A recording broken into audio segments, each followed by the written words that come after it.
Hi friends, ஒரு Galaxy smartphone வெறும் 7000 ரூபாய் செக்மெண்ட்டுக்கு சாம்சங் லான்ச் பண்ணாங்க. Galaxy M02 இந்த ஸ்மார்ட்ஃபோனை ஏற்கனவே நம்மளோட சேனலில் அன்பாக்சிங் பண்ணியிருந்தோம். நீங்கள் நான் பார்க்கல அப்படின்னா மேலே கார்ட்ஸ் இருக்கும், செக் பண்ணிக்கோங்க.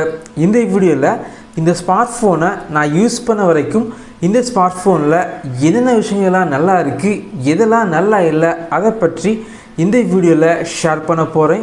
வீடியோவை லாஸ்ட் வரைக்கும் பாருங்கள். வீடியோ பார்த்த அப்புறம் வீடியோ பிடிச்சிருந்துச்சு அப்படின்னா லைக், சப்ஸ்கிரைப் மற்றும் பெல் ஐக்கான் கிளிக் பண்ணிக்கோங்க. வாங்க ஆரம்பிக்கலாம்.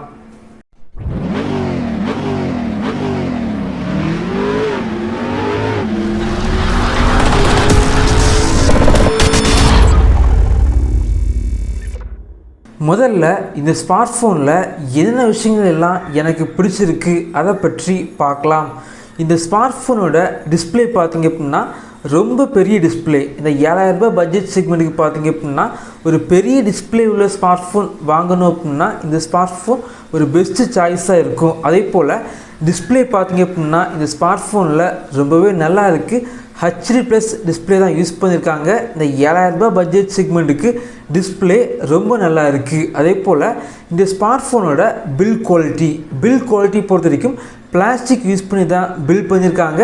பில் குவாலிட்டி ரொம்பவே நல்லா இருக்குது. இந்த ஸ்மார்ட்ஃபோனில் 2 4G சிம் கார்டு நீங்கள் யூஸ் பண்ணிக்கலாம். 1 TB வரைக்கும் மெமரி கார்டு போட்டு ஸ்டோரேஜை எக்ஸ்டெண்ட் பண்ணிக்கலாம்.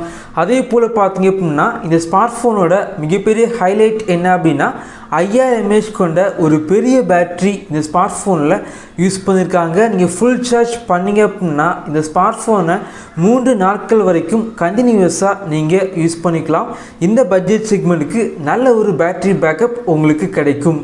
நான் யூஸ் பண்ண வரைக்கும் இவ்வளோ விஷயங்கள் மட்டும்தான் இந்த ஸ்மார்ட்ஃபோனில் ரொம்ப நல்லா இருந்துச்சு. இந்த ஸ்மார்ட்ஃபோனில் உள்ள நல்ல விஷயங்கள் எல்லாமே பார்த்தாச்சு. இனி இந்த ஸ்மார்ட்ஃபோனில் எதெல்லாம் நல்லா இல்லை அதை பற்றி பார்க்கலாம். இந்த ஸ்மார்ட்ஃபோனில் ஃபிங்கர் பிரிண்ட் சென்சர் கிடையாது.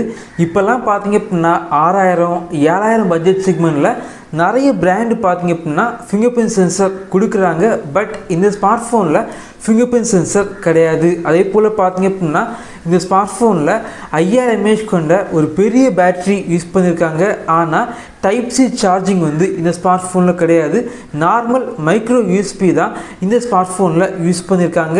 இது ஒரு மிகப்பெரிய ட்ராபேக். அதே போல் கேமரா பார்த்தீங்க அப்படின்னா இந்த பட்ஜெட் செக்மெண்ட்டுக்கு டீசெண்டாக இருக்குது. ஆனால் எக்ஸ்பெக்ட் பண்ண லெவலுக்கு இல்லை. அதே போல் பார்த்தீங்க அப்படின்னா இந்த ஸ்மார்ட்ஃபோனில் சின்ன அப்ளிகேஷன் யூஸ் பண்ணுற டைமில் லேக் இல்லை. ஆனால் பெரிய அப்ளிகேஷன் யூஸ் பண்ணிங்க அப்படின்னா சின்னதாக லேக் இருக்குது. இந்த ஸ்மார்ட்ஃபோன் நீங்கள் வாங்க போகிறீங்க அப்படின்னா முடிஞ்ச அளவுக்கு 3 GB RAM உள்ள ஸ்மார்ட்ஃபோன் வாங்கிக்கோங்க. நான் யூஸ் பண்ண வரைக்கும் இந்த ஸ்மார்ட்ஃபோனில் உள்ள நல்ல விஷயங்கள், கெட்ட விஷயங்கள் எல்லாமே இந்த வீடியோவில் ஷேர் பண்ணியிருப்பேன். என்னை பொறுத்த வரைக்கும் இந்த ஸ்மார்ட்ஃபோன் 7000 ரூபாய் பட்ஜெட் செக்மெண்ட்டுக்கு ஒரு பெஸ்ட்டாக ஸ்மார்ட்ஃபோன் அப்படின்னு சொல்லுவேன். இதே போல் வீடியோஸ் உங்களுக்கு வேணும் அப்படின்னா நம்முடைய சேனலுக்கு உங்களுடைய சப்போர்ட்டை பண்ணுங்கள். தேங்க்யூ ஃப்ரெண்ட்ஸ், தேங்க்ஸ் ஃபார் வாட்சிங்.